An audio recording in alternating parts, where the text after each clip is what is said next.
nandun, ginagamit sila. At si Pastor Romy sa Santa Rita ay nakatuwang po rin sa gawain. Mayroong may established na church sa lugar niya. Ay si Pastor Romy. Tapos dito sa Angeles, may na-establish. So, i-turn over ko lang sa kanila. Ganun lang siguro yung function ko. Hanggang sa nakarating ako ng Baguio. At meron na naman na-establish, mga kapatid. At hindi ko alam kung sino gagamitin dahil may dumating galing Taiwan si Pastor Ryan. Siya ngayon ang katuwang ko sa Baguio. Andun po siya. Sabi ko, punta tayo kasi maganda ito aralan. Dahil kami rin po ay hindi kami nagpapatali sa sistema ng simbahan, yung mga denomination, mga kapatid. Dahil lahat tayo nag-o-observe ngayon dahil nagugulat ako, nag-iamanan na ngayon mga church leader. At yung mga membro ay naghihirap. Naka-aircon yung bahay, yung pastor, yung membro niya, walang may saing, galing sa simbahan, naglalakad. Yung pastor, naka-pagyero, centralized pa ang membro ng bahay. So may pagkakaiba. Ang ating Panginoon Jesucristo nagbigay ng isang maliwanag na example. Ngayon, ang tinitignan ng mga tao ngayon ay yung ganda ng simbahan. Hindi katulad nito na wala tayong may pagmamalaki. Nakalimutan nila. Ganito po yung simbahan sa Santa Rita, mas maganda ito sa inyo. Sa Santa Rita yung bubungan, ganito lang po at kapag nag-message ka meron, tumutulog. Tutulungan ka, pati yung nakikinig. Nakalimutan nila, God revealing Himself in simplicity. Ang Panginoon Jesucristo, isinugo ng Diyos, ang expect ng mga taga-Israel ay isang hari ang dadating at doon sa palasyo darating. Doon pala sa sabsaban, hindi nila na-recognize mga kapatid. Yung mga ganitong gawain, they will never recognize. Pero ang Diyos ang nagre-recognize. Amen. Diba? Hindi natin yung recognition ng tao. Mas maganda yung recognition ng Diyos. Sa Revelation chapter 18, meron siyang binanggit dito. Verse 4.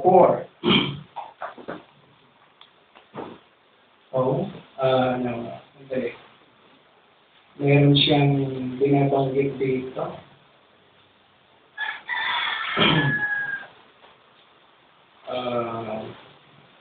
Anong version, Brother Francis? If you remember. Come out. Come out. Verse 4. 4, di ba? 18:4. Or 3. Yes. Tama. And I heard another voice from heaven saying, Come out of her, my people, that ye be not partakers of her sins, and that ye receive not of her plagues. Referring sa church ito, mga kapatid.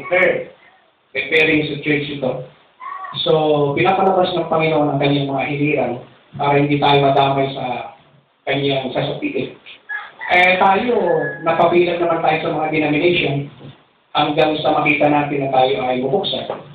At nakita ko na pinagtagpo-tagpo tayo dahil may isa tayong espiritu layunin na huwag magpatali sa sistema ng sanlibutan o sistema ng mga naglalakihang simbahan. Kaya ipinahintulot ng Diyos na tayo ay magkita-kita. Ngayon po ang ating pag-aaralan ngayon, nagagalak ako, may natututunan ako dahil ako yung nag-share pero mas nais kong makikinig dahil mas marami akong natututunan. Kaya yung pangalawang araw mula ng simula, nagte-take note na ako. Lahat ng itinag-take note ko, pagdating sa bahay, nagiging mensahe na siya dahil inaaral natin. Ganun po yan. Ngayon, yung pong ibinigay sa akin ng invitation, dito po yun, tinago ko. Pinasyaran ko po si Brother Ray at naibigay sa akin 3. Kaya naibigay ko yung Brother Romy, saka kay Pastor Romy, saka kay Pastor Ryan. At ang nakalagay dito sa 2 Timothy 2:15. Kaya nagagalak ako dahil ito yung isa sa paborito kong versikulo. Study to show thyself, approve unto God. Kahit hindi tayo approval ng tao, mas approval tayo ng Diyos. Yes, sir. A workman that needeth not to be ashamed. So, kung nag-i-study tayo, mas malaki ang posibilidad na hindi tayo malagay sa kahihiyan. Kung wala tayong pag-aaral, mas malaki ang posibilidad na malagay tayo sa kahihiyan. Ito yung pinakamaganda sa lahat. rightly dividing the word of truth. Sabi ko, dito nga lang ako ng mensahe. Rightly dividing the word of truth. Yung unang pag-harap namin ni Brother Ray, na-bless ako dahil ang sabi niya, Brad, wala tayong basihan, Bible lang. At kailangan King James. Sabi ko, halimbawa, may sinasabi, wala siya Bible. Hindi ko tatanggapin, sabi ko, Brother Ray. Maganda ito. So, kagalakan ko na magbahagi ngayon mga kapatid, yung the word, rightly dividing the word of truth. At titignan ninyo, ilagay ko lang yung verse, at kayo po kung ano po yung makita nyo. I-share ko lang kung ano po yung nakita ko sa versikulo. At tignan natin kung parehas tayo na unawa. Dahil meron po akong ginagawa ganito. Kailangan yung naintindihan ko, parehas kami ni Paul. Kung ano yung sinabi ni Paul na paniniwala niya sa Diyos, yun din dapat paniniwala ko. That's right. Right? Kasi we receive the same baptism of Spirit, that is the Holy Ghost. So yung understanding ko, parehas yung understanding ni Peter, ni Paul, ni John, isang spirito, isang unawa. Pero kung yung sinasabi ko, at kontra sa sinasabi niya, huwag yung tanggapin yung akin kasi nga, mas mas may karapatan si Paul dahil siya ay ginamit ng Diyos. Ayun po ang gawin natin. Sa ating pag-aaralan ngayon, maririnig niyo palagi ito. Ito yung number one na usapin sa buong mundo pagdating sa relihiyon. Ito po yung unang problema. At kapag ako'y nagbabahagi, kahit saan ako may imbitahan, sa Davao, sa Surigao, sa plaza mismo, hindi ako natatakot na sabihin kung ano yung nakasulat sa Bible. Kaya sinabihan ako sa Surigao ng mga co-ministers doon na huwag ganun brad dahil sa sobrang tapang mangaral, baka hindi maganda ang kainatnan mo sa mga kumukontra. Sabi ko, parang ganun din yung sinabi kay Pedro na huwag mong ipangaral yung pangalan na yan. Pero sabi ni Pedro, I'd rather to obey God than man. Diba? Eh kung maging susi ng kamatayan ko, yung pagsasabi ng katotohanan, so be it. Diba? To live is for Christ and to die is gain. Amen. Okay, ganun po tayo. So ngayon, mag-share lang po ako at kayo po ang maghibay. Kasi gagayahin ko lang yung paraan ni Brother Ray. Yes. Na ini-emphasize lang niya yung nakapaloob sa versikulo. Tingnan natin yung unawa ng mga subulat. Unawa natin at tignan natin kung ito ay kalugdan ng Diyos. I-vindicate.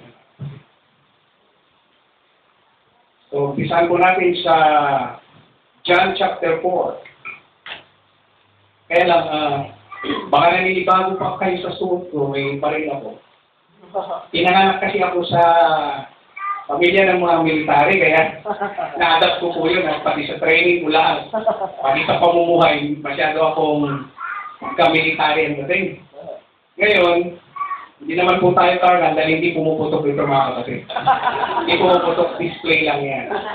Kaya naman yan ang binibelt ko dahil pagpunta ko noon sa Pangasinan, pinagpupelyo ako ng cashiering ko. Nervyoso ako, matatakotin ako. Sabi ko, isuot ko ito.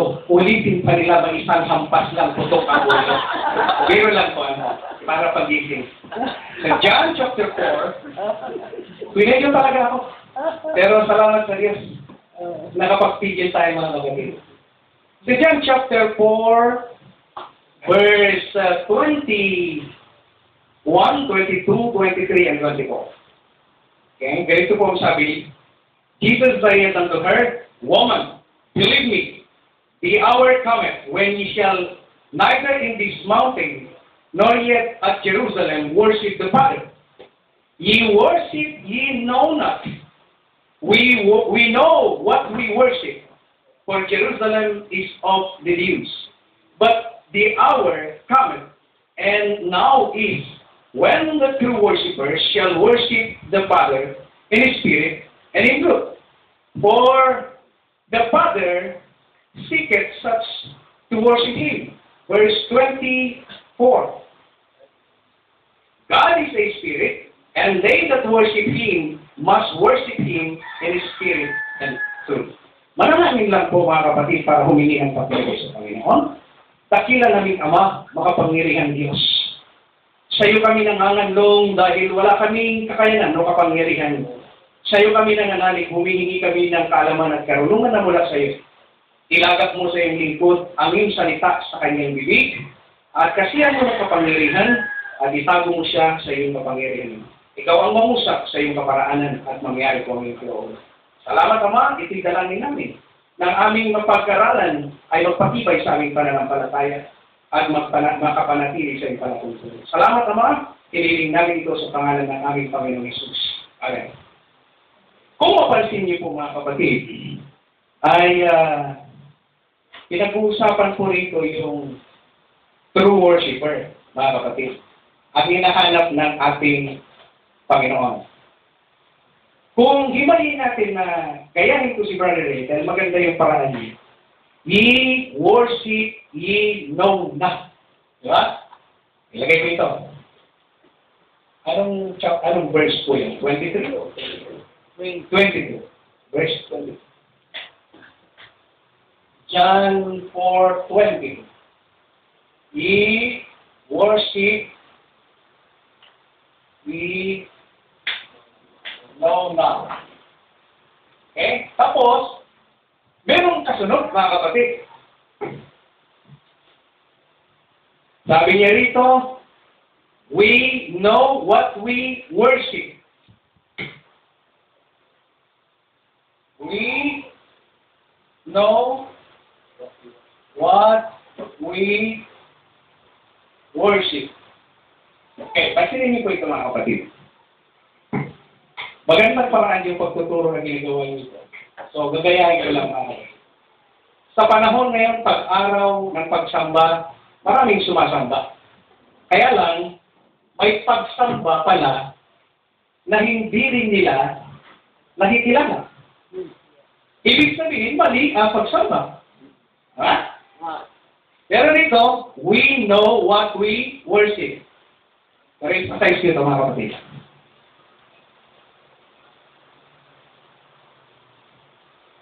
Kasama ang Panginoong Jesucristo sumasamba, hindi. Yeah? Pero marami ang sinasamba ngayon si Jesucristo. Pero sabi rito, we, kasama yung sarili niya na sumasamba. At ang sino yung sinasamba niya? Sabi natin. But the hour cometh, and now is when the true worshiper, so pinahanap ng Panginoon, is the true worshiper. Diba?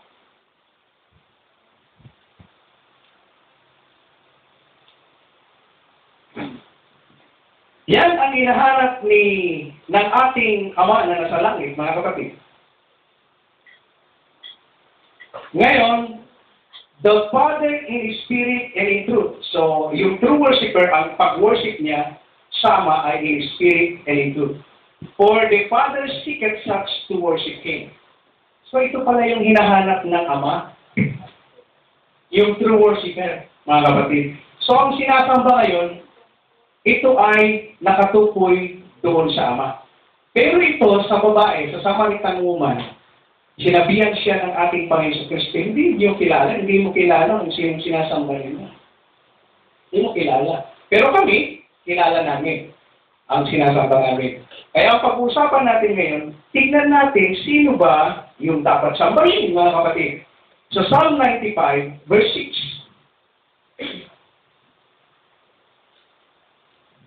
Ito. Ganito po ang sabi ng banal na kasulatan. O come, let us worship and bow down, and let us kneel before the Lord our Maker. Verse 7, for He is our God. So ito, yung Father, naka-address sa kanya yung pagsamba ng mga kapatid. Psalm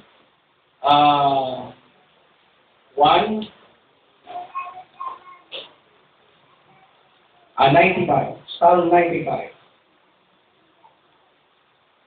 Verse 6. So ito, ang pagsamba ay sa Father, which is ang God, mga kapatid. Ang makikita natin dito, nakalagay dito, sabi niya, bow down and kneel. Okay? Ito mga kapatid.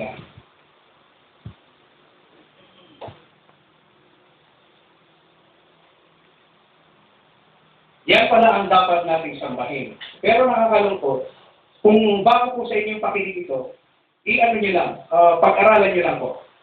Dahil ang kagandahan dito sa inyo ay malayang mag-share na walang debate. Basta aral lang. Okay? So, hindi ko yung huli na pagpunta namin. Hindi ko tayo ito yung una, kundi madalas mga kapatid. Makakabalik po kami dito sa inyo. Dahil iyak na sa ating pag-aaral, may matututunan kami sa inyo. At loobin ng Diyos na meron din po kayong makita sa mga pag-share namin. Ngayon, ito po yung i-identify natin dahil ang ating Panginoon Jesucristo ay sinamba. Okay? Kailangan makita lang natin kung anong uri pagsamba ang dapat natin ibigay sa Ama at anong uri ng pagsamba ang dapat ibigay sa anak. Kaya lang ngayong karamihan, pag pagsamba ang pag-uusapan, nakaupol lahat sa Diyos. At kung sinamba ang ating Jesucristo dahil siya ay Diyos Anak. Yeah? Yun yung traditional. Yun yung common. Pero basahin natin ang sinasabi ng banal na kasulatan sa Matthew chapter 2 verse 2. Natin. Matthew chapter 2 verse 2.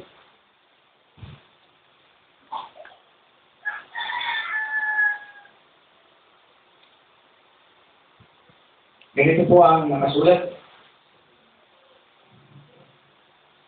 Okay? Saying, ito yung mga wise men, mga kapatid. Where is he that is born king of the Jews? For we have seen his star in the east, and are come to worship him. Anong klaseng pag-worship ang ibinibigay sa ipinaganap na hinahanap nila? Anong klaseng pagsamba? Wala ko yung question. Bilang king. Sasampahin siya, dapat mo worship bilang king. Kapatid. Hindi katulad nito, sa itaas, tama, pagsamba at niluluhuran dahil siya yung Diyos na lumikha ng langit at lupa. Pero dito, bilang hari. At ganito pa ang sabi sa verse,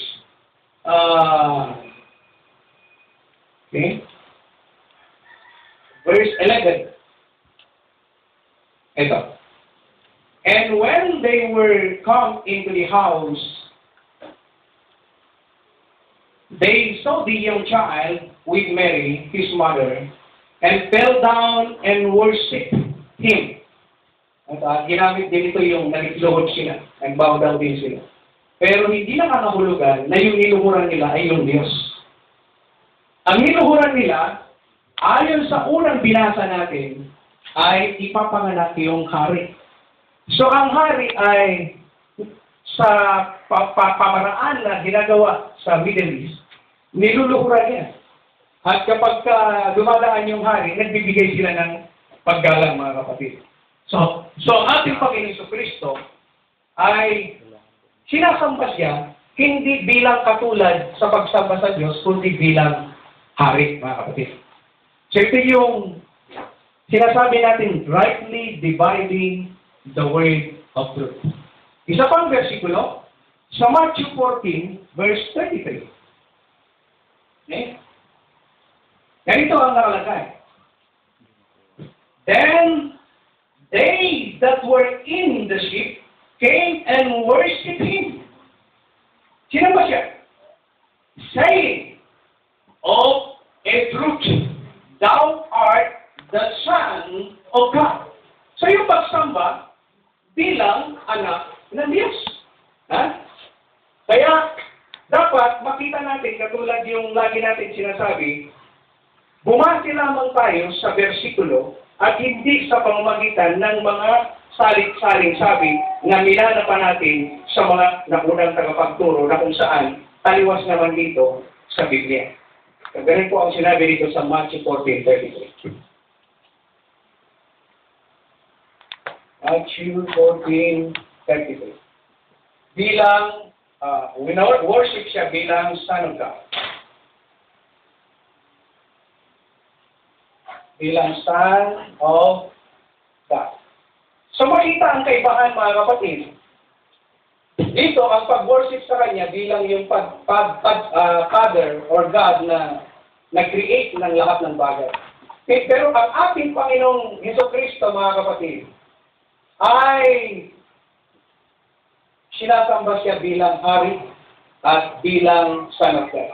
Pero dito, mga kapatid, yung kapanganakan niya, hindi pa naman umiiral yung pagiging hari niya, mga kapatid. Dahil yan ay pinabanggit sa Lucas. Hindi ako magkamali, tingnan natin, mga kapatid.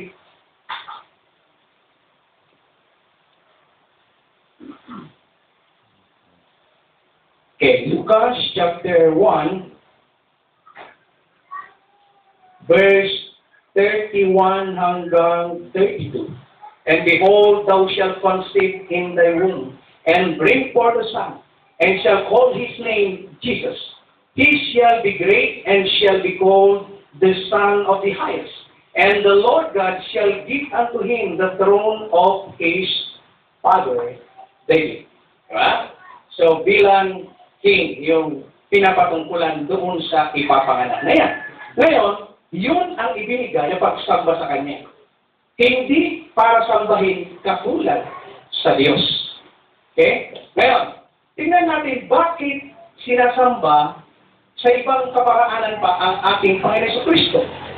Meron dito sa Pilipos, chapter 2, verse 9 and 10. Tignan niyo ha. Philippians, chapter 2, verse 9 and 10. Very familiar verse ang mga ito. Okay, ganito po ang sinasabi. Wherefore, God also hath highly exalted him, and given him a name which is above every name. May nagbigay ng pangalan, at may binigyan ng pangalan. Ang nagbigay, yung Ama. Ang binigyan, yung Anak. Ganito po ang nakasulat sa versikulo 10. That at the name of Jesus, every knee should bow of things in heaven, and things in earth, and things under the earth. Pansinin niyo po, mga kapatid. Di ba, niluluhuran? Hindi Diyos yan, niluluhuran. Hindi po. Ulitin po natin ang pagkakasulat. Ang pagkakabasa. That at the name of Jesus, every knee should bow. Sino ang niluluhuran? Yung laman, yung bata, o yung pangalan? Iliwan na dito. That at the name of Jesus, every knee should bow. Hindi niya sinabing, yung bata ang tinutukoy niya, naluluhuran. Hindi yung laman. Kundi yung pangalan. Kasi nga, doon pa lang sa lumang tipan, mga kapatid, yung pangalan na yan, kung babasahin natin sa 9, ibinigay ng Diyos sa kanya. Na yung pangalan na yan, pinakamataas sa lahat ng pangalan. Una, yung pangalang Gabriel, anghel yan, hindi mas mataas. Pangalang Michael, hindi mas mataas sa Jesus. Pangalang Lucifer, hindi mas mataas sa Jesus. Ang pinakamataas, yung pangalang Jesus. Kaya yun ang niluluhuran. Yung pangalan ni Lucifer, hindi niluluhuran. Yung pangalan ni Gabriel, ni Michael, hindi. Pero yung pangalan ni Jesus, ayon sa nabasa nating Biblia, yun ang niluhuran o luluhuran sa langit, sa lupa, at sa ilalim ng lupa, mga kapatid. Kaya, yung niluhuran doon ay ang kanyang pangalan. Kaya hindi siya niluhuran bilang Diyos. Okay? So, tatlo na. Ilagay rin natin dito yung versikulo para makita. Philippians 2:9 hanggang 10. Yung bow down doon sa name, mga kapatid. Eh yung name na yan, alam natin, yung Jesus yan, yung dala-dala ng anak, mga kapatid. Pero po yung nakasulat dito, kung tignan po natin, letra for letra, that at the name of Jesus. Ako po ba? So, na-encourage ako sa inyong team dito na rightly dividing the word of truth. So, ginagawa natin ito ngayon para makita yung kaibahan ng traditional na kapag nabanggit yung pagsamba, sige, nakadress lahat sa Diyos. At kung sinamba ang Panginoon Kristo na si Diyos siya. Hindi po. May versikulo po na nagsasabi. Sinamba siya dahil hindi siya Diyos, kundi siya bilang kinakatawan sa luklukan ni ama niyang David na hari bilang anak ng Diyos at taglay niya yung pangalan na ibinigay sa kanya na yan ay niluluhuran sa langit, sa lupa, sa ilalim ng lupa.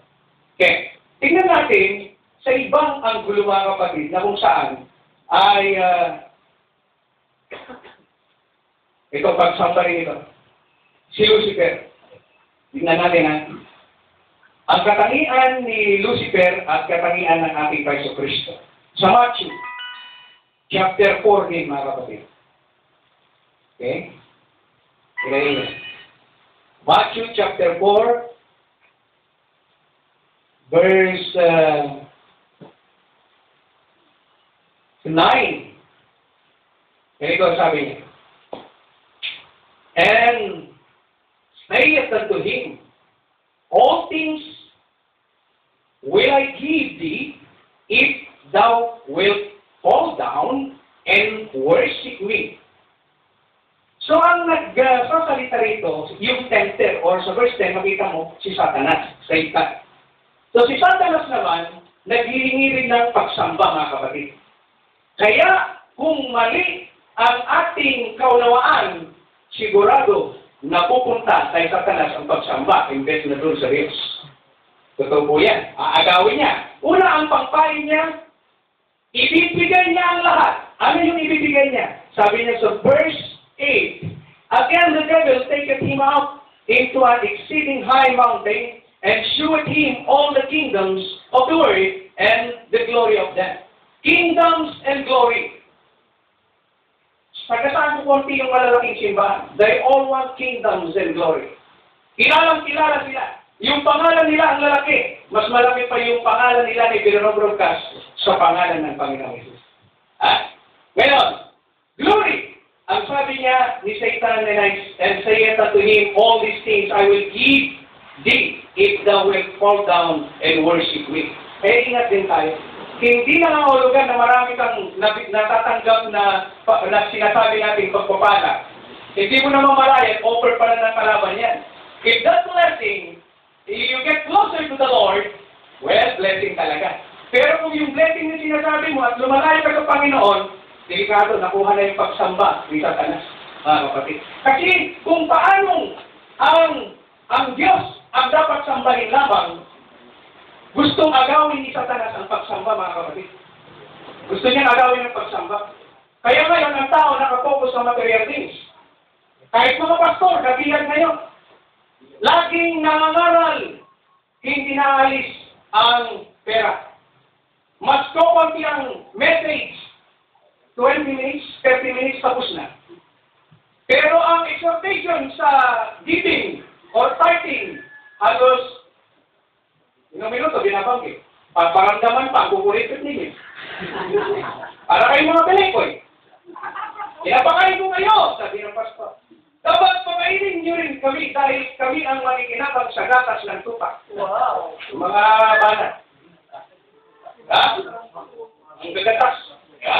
Kaya tayo, ganun ako nag-share, nagalit pa sila sa akin dahil huwag daw patamaan yung malakikinig. Sabi ko, pasensya na, sinisingin ko lang. Sabi ko, kaya sabi natin, tignan natin itong tempter na ito, kung ano ang ugaling mayroon siya, ikumpara natin sa ating Paiso Kristo. Pero ilagay ko ba ito? Matthew 4, 9 and 11. Okay? Matthew 4, 9, and then 11. Ang lahat, gusto niya, ibigay lahat yung material things, di ba?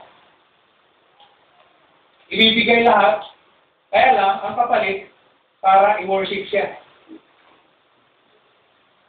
Okay? Ngayon, ano yung pinagmulan na, ano yung meron sa kanya nakatago? Pati ito familiar sa inyo. Sa Isaiah 14:12, mga kapatid. Sa Isaiah 14:12, ganito po ang nakasulat.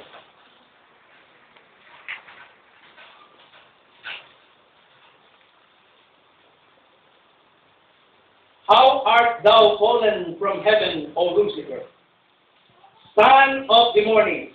How art thou cut down to the ground, which didst weakest the nations? For thou hast said in thine heart, tingnan niyo yung laman ng puso ng huwag niyo lang tingnan si Lucifer, tingnan niyo rin yung laman ng puso ng pastor. Dahil si Lucifer naging leader, at marami ngayon leader sa mga churches, mga kapatid. Tingnan niyo, ito yung isa o 5 ang bantayan natin dito. For thou hast said in thine heart, I will ascend into heaven. Okay? Bantayan niyo po itong si Lucifer. Isaiah 14, 12 hanggang 14. Tingnan niyo po yung nalaman ng puso niya, mga kapatid. Ilang I will ito? I will ascend into heaven. I will exalt my throne above the stars of God. I will sit also upon the mount of the congregation in the sides of the north. I will ascend above the heights of the clouds. I will be like the Most High. Ito po yung laman ng puso ni Lucifer. Pero kung titignan mo ang ating Panginoon Kristo, Philippians chapter 2, verse 6, bagaman siya'y nasa anyong Diyos o katangian ng Diyos, hindi niya inaring maki-equal sa Diyos. Right? Nandun yung humility. Pero si Lucifer, iba. I will be like the Most High. So gusto niyang pantayan ng Diyos, mga kapatid. At maraming mga ngaral ngayon dito sa panahon natin, lagi I. Yeah? Nakapokus sa kanya, mga kapatid. Hindi po. Yan yung pagsamba. Akala natin, sa Diyos na pupunta yung pagsamba, hindi namamalayan ng kongregasyon, yung pastor na ang sinasamba. Sunod-sunuran na yung mga membro. Bakit? Nanipulaitan. Na-conquer yung isip. Kaya yung turo ni Brother Ray kanina, kailangan mag-transform tayo by the renewing of our mind in the mind of Christ. Ano yung mind of Christ? He just obeys the will of the Father. Not my will, but thy will, O Father. Itong si Lucifer. My will. I will be like the Most High. So nakita dito, 5 yun, mga kapatid. Grabe, ito yung pinakamatindi na lang. I will be like Most High. So gusto niya. So, reverse sa gusto ng Panginoong Jesucristo. Kung basahin natin ang Philippians, alam niyo ito, 2:6, sa kanya, hindi niya nag-get equal, mga kapatid. Hindi niya kinuha yung oportunidad na maging get equal sa ating Panginoong Diyos. Di ba? Kaya lang, ang gusto ni Lucifer o ni Satanas ay maging katulad sa Diyos na sinasamba. Kapag ina-idol na natin ang ating mga pastor o yung ginagamit ng Diyos, unti-unti naaagaw na yung pagsamba na dapat sa Diyos, na pupunta na sa mga leader. So, inaano natin itong pag-aaral na ito para lang may pakita natin sino ngayon ang dapat sambahin, mga kapatid. Diba? Lucifer, nagre-represent yan sa mga leaders sa ngayon. At ang ating Panginoong Kristo, o ang Diyos. Sino ngayon ang dapat sambahin? Kailangan alam natin i-categorize yung pagsamba. Bawal bang sambahin ang Panginoong Kristo? Hindi. Kasi sinamba rin niya. Bilang anak ng Diyos, sa isip mo, alam mo kung sino siya. Kaya dito, merong sinasabi rito sa Matthew 11:27. Tingnan niyo rito, mga kapatid. sa Matthew 11:27, ito ang dapat natin makita. Sa ngayon, ito ang problema internasyonal sa pagkakilala kung sino ang ating Ama at sino ang ating Panginoon Jesucristo. Ganito po ang sinasabi sa Matthew 11:27. Ha? Iyan ko na lang ito. I-break ko lang ganyan. Matthew 11:27. Kasi nandun tayo sa usaping rightly dividing the word of truth. All things are delivered unto me of my Father. No one knoweth the Son, but the Father. Neither knoweth any man the Father, save the Son. Kaya naman, madali ko lang na ilagay, Matthew 11:27. No man or no one?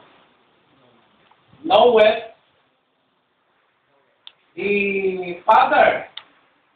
Okay? Walang nakakilala sa Ama, save the Son. Okay? And then, no man, pero na lang gawin ko mga kapatid, for easy understanding, knoweth the Son, except save the Father. Ngayon, ito ang, kasi nabanggit kanina ni Brother Ray, paano natin malaman na ligtas tayo? O isa tayo sa magtatamo ng buhay na wala hanggan? Okay?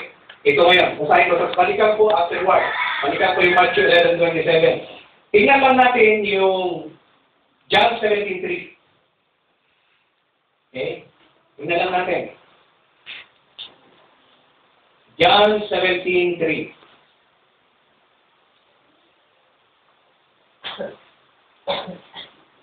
Ganito ang sabi.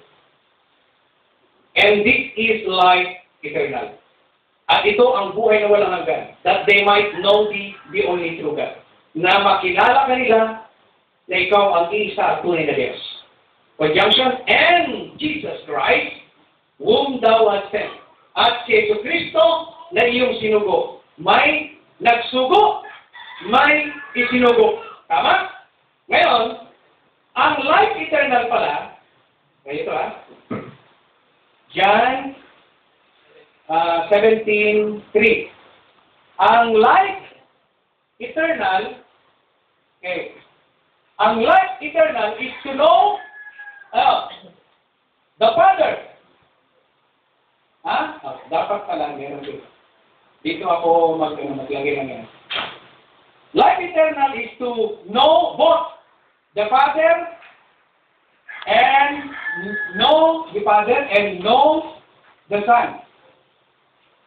Tama? Kung basahin yun, ang buhay na walang hanggan ay ito. Ang makilala kanila na iisang Diyos na tunay, ito yung Ama. Okay? Diba? Iisang Diyos na tunay, yung sinasamba. At makilala ang iyong sinugo, ang ating Panginoon Kristo. So yun pa ang buhay na walang hanggan. Kung makilala yung Ama at makilala yung Anak. Kaya itong versikulong ito, magkatugma. Walang nakakilala. Ngayon, meron bang makakilala? Kasi nga sabi niya, walang nakakilala maliban yung Anak. Siya lang ang nakakilala sa Father. Wala rin nakikilala sa Anak maliban yung Ama. Pero kung tapusin natin itong versikulong ito, sa dulo niya, ang nakalagay dito, meron pang makakakilala. Sino? Balikan natin ngayon. Okay. So 27, no man knoweth the Son but the Father, neither knoweth anyone the Father save the Son. And he, to whomsoever the Son will reveal. At siya, na ibig pahayagan ng Anak. Ngayon, kung isa tayo sa pinahayagan ng Anak, magkatamo tayo ng life eternal. Ngayon, tignan natin yung statement ng ating Panginoong Jesucristo kung ano ang kanyang pahayag. Nagiging problema ngayon, ang kinukuha ng karamihan ay yung pahayag ng pastor. Sabi ni Brother Ray kagabi sa Sierra, nasaan yung scripture mo? Ginagamit si Brother Nancy. Kung sarili mong interpretation na, hindi mo tatanggapin. I will stick to the Bible or scripture. Maganda yung ganong attitude, mga kapatid. Ngayon, ang gagawin din natin, kahit si Pastor sinasabi niya kung contrary to the scripture, hindi natin tatanggapin. Ngayon, tignan natin ang pahayag ng ating Kristo. Kasi, yung nais pahayagan ng ating Panginoon Kristo, ito na yung statement niya, ipapahayag niya. Nasa tao, kung mapapahayagan o tatanggapin niya. Okay, tingnan natin. Ito yung kadugtong nun eh. Whomsoever the Son will reveal. Okay, lagay ko rito. Whomsoever the Son will reveal him. Reveal. Yan na lang, mga kapatid. Ngayon, tingnan natin ngayon kung ano ang i-reveal ng anak. Ano ang ipapahayag niya. Okay. Basahin natin ang Mark 29. 12, I mean. Mark 12:29. Ganito po ang nakasulat sa Marcos 12:29. And Jesus answered him, the first of all the commandments is here, O Israel, the Lord our God is one Lord. Ngayon, naniniwala naman tayo na yung Diyos ni Abraham, ni Isaac, ni Jacob, yun din ang Diyos ng mga apostol, at yun din ang Diyos natin. Ngayon, meron pa isa na dapat natin malaman. Pantayin niyo yung scripture. Ulitin ko ha. The Lord, our God, is one Lord. Sulat ko, tingnan niyo yung nakatago dito na hindi nakita. The Lord, our God, is one Lord. Tingnan niyo yung versikulo kung paano, yung napag-usapan namin ni Brother Martis, kung Brother Ray, kung paano nagtugtong-lugtong. Maraming naligaw, hindi nakita ito. The Lord, our, kasama siya, hindi. Hindi niya sinabing, the Lord your God. The Lord, our God. Kaya tama pala, yung sinasabi niyan, we worship. Sana okay. We. Right? Hindi natin pwedeng burahin ngayon yung scripture. Tama. At ang Panginoong Jesucristo ang nagsasalita. And we believe that He is the truth. Yes, that's fine. Meron siyang sinabi, John 8:45, 47. I tell you the truth, but don't you believe? Yeah. Wala? Mabigat yung sinabi niya kasunod. Yeah. Yes. Ha? Mabigat yun, di ba? Kung ikaw magsalita nun, masasaktan yung tao. Di ba? Siya may salita. So kaya nga, intindihin lang natin yung versikulo. Sabi niya, the Lord our God is one Lord. Yung Diyos ng ating Panginoong Jesucristo, ito, our God. Yun yung sinasamba ng ating Panginoong Jesucristo at sinasamba ng mga apostol. Ngayon, para lalo natin pagtibayin, ito yung isang statement na hindi gaano binabasa, iiwasan. Pero ito salita ng Panginoon. John chapter 20, verse 17.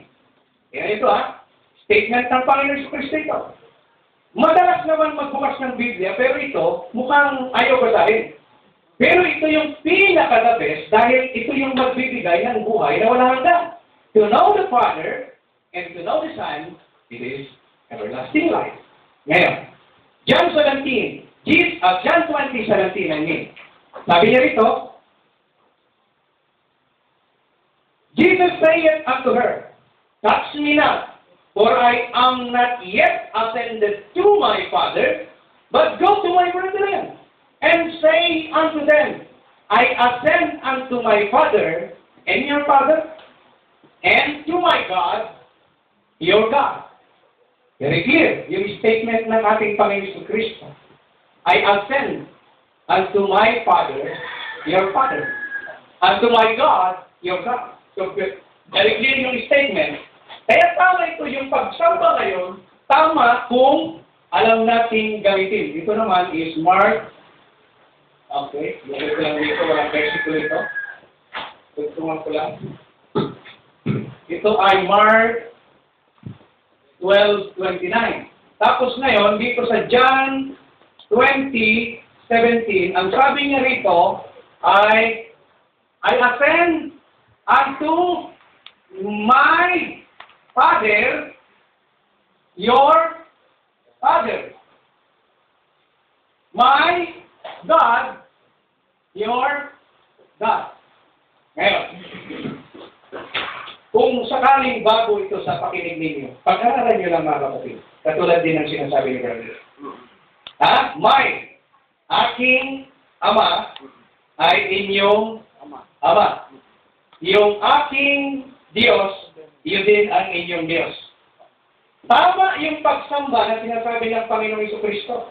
That we know what we worship. Ang sinasamba niya, yung Hero Israel, our God, is one Lord. Because my Father is your Father. My God is your God.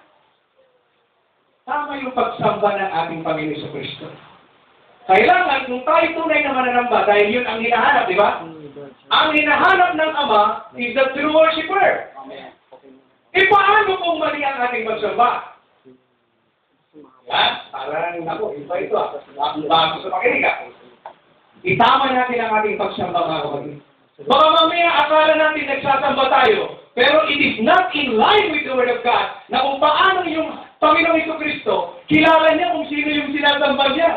Amen? Kilala ng Panginoong Jesucristo yung sinasamba niya. Pero yung babae, sinabihan niya, hindi mo kilala yung sinasamba mo. Sa panahon natin ngayon, maraming hindi nakakakilala sa tunay na pagsamba. Marami. Ito yung problema kasalukuyan. Kaya, kinausap ko si Brother Ray, if you allow me to present, kahit konting oras lang, para naman may share ko kung ano yung pinakita ng Diyos. And then it's out to the people na whether they believe or they just set aside. Kasi nga, tayo, individual ang feeling natin sa Diyos. Naniniwala kayo sa oras na ito, alam na Diyos ang iniisip natin, alam niya yung puso natin. Sa John chapter 8:47, ang sa Diyos nakikinig ng salita ng Diyos. Ang mabigat yung kasunod. Kayo'y hindi sa Diyos dahil hindi kayo nakikinig ng salita ng Diyos. I'm not referring to individual, but this is by conviction. My sheep hear my voice. I know them and they follow me. Para malaman mo kung sino yung sheep, hindi yung pretending, they will listen. They will hear the voice of the shepherd. And they will follow. Marami na yung nakikinig, but the problem, are they obeying now? Ngayon, if we believe that the Lord Jesus Christ is the source of truth, then we will believe kung ano yung statement niya. Yes. My Father is your Father and my God is your God. We know what we worship. Kaya ito magandang i-share sa denomination. Kasi nakakulong sila. Na ang sinasamba nila, nandun pa rin sa tao. Remember, ang wino-worship dito, pagtungkol sa Diyos, yung Spirit. Yung Ama na hindi nakikita. Pagdating sa mga pagkakilala sa Kadiyosan, ang Israel ay partially blind. Romans chapter 11:25, partially blind. Ang Israel, kilala nila yung Diyos, yung Ama, yung Espiritu. Ang hindi nila na-recognize yung Messiah, yung anak ng Diyos. Kaya I agree 100% yung statement na binabasa lagi ni Brother Ray. Yes. John 20:31. Na kapag ikinonfess mo, basahin natin, 20:31. But these are written that ye might believe that Jesus is the Christ, the Son of God. And that believing ye might have life, diba? Through His name. So therefore, if we believe that the Lord Jesus Christ is Son of God, it is not God the Son. There is no such God the Son in the Bible, especially in King James translation. Sabi ng kasiri po una, dahil galing din ako ng denomination. Sige, Brother Charlie, if you can show me even single verse that there is God design in the Bible, using King James Version, pwede akong mapiheaded kasi sinungaling ako. Hindi na ako magtuturo. Na-challenge ko ako. I try to locate one by one, page by page. Wala akong nakita. Binalikan ko siya. Totoo po yung sinabi. Eh ngayon, mas madali na lang. Just type Google o the Bible. Ngayon sa mga Biblia, pwede na sa internet. Download mo lang. Upload, I mean. Download, di ba? Download. Tapos, i-search mo lang yung God design, lalabas kung meron. Pero i-search mo, Son of God, maraming lalabas. Ang per version, mga kapatid, ay similar sound. God design, Son of God, parang okay lang. Pero kung isulat mo, God design, ibig sabihin, Diyos yan. Diyos na anak. Pero pag sinabi mong Son of God, hindi. Anak ng Diyos. So, very clear, alam natin dapat kung sino yung dapat natin sambahin. For example, ito lang dalawang verse na pagsunurin ko para makita natin. Okay. Ano na lang? Dalawang verse lang. 10 minutes pa. Okay. Tingnan niyo po ito mga kapatid para makita natin ito. Sa Isaiah 43:11. Sa Isaiah 43:11. Tingnan niyo po ha. Ganito po yung nakalagay. Okay. Sabi niya rito, even I am the Lord, and beside me there is no Savior. Ako ang Panginoon, walang ibang tagapagligtas. Pero, sinong tagapagligtas? Yung Diyos o ang ating Panginoon Jesucristo. Kasi may mababasa tayo sa 1 John chapter 4, verse 14. Ganito po ang nakalagay. Okay? Basahin po natin. 1 John chapter 4, verse 14. Sabi po rito, and we have seen and to testify that the Father sent the Son to be the Savior of the world. Sino ngayon ang tagapagligtas? Pansinin niyo yung dalawang versikulo mga kapatid. Yung Isaiah 43, verse 11. Isaiah 43:11, ang Diyos, ang Savior. Okay? Ngayon, pagdating sa 1 John 4:14, ang ating Panginoong Jesucristo ay Savior. Ngayon, pansinin niyo mga kapatid, dahil nakabasa ang tao ng Savior, ipinalagay niya yung Diyos ay si Jesucristo. Kaya, siya rin, Savior. Pero, mind you, tignan niyo yung versikulo ng Biblia ninyo, basahin niyo. Ang nakalagay dito sa 1 John 4:14, nakalagay, to be the Savior. So, ang original na Savior, ang Diyos mga kapatid. Tama. God sent, di ba? Ang isinubo niya yung anak to be the Savior mga kapatid. Para bang ang isang nakalagay sa barko, yung kapitan, nakikita niya may nalulunod, naghagis siya ng salbabida. Ngayon, kumapit yung nalulunod doon sa salbabida. Ang tagapagligtas, hindi yung salbabida. Yung naghagis ng salbabida. Ang tagapagligtas. Kumapit lang doon sa salbabida. Ilustrasyon lang yan mga kapatid na ang Diyos ang totoong tagapagligtas. Correct. Ipinadala lang niya ang kanyang buktong na anak, instrumento para gamitin to be Savior. That's right. So, ang understanding, dapat napupunta lahat sa Diyos ang tunay na pagsamba. Yes. Di ba? Kaya ito po yung nais kong ibahagi mga kapatid. Marami pa sana kaya lang limitado ang oras natin.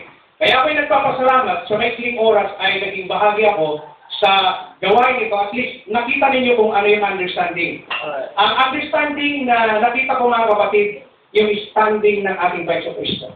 Right. There is only one God. Yes, I agree. Ang Diyos, yung kanyang Ama, yun ang Ama natin. Yung kanyang Diyos, yung ang Diyos natin. That's right. Kaya God bless, maraming salamat. Yeah. God bless.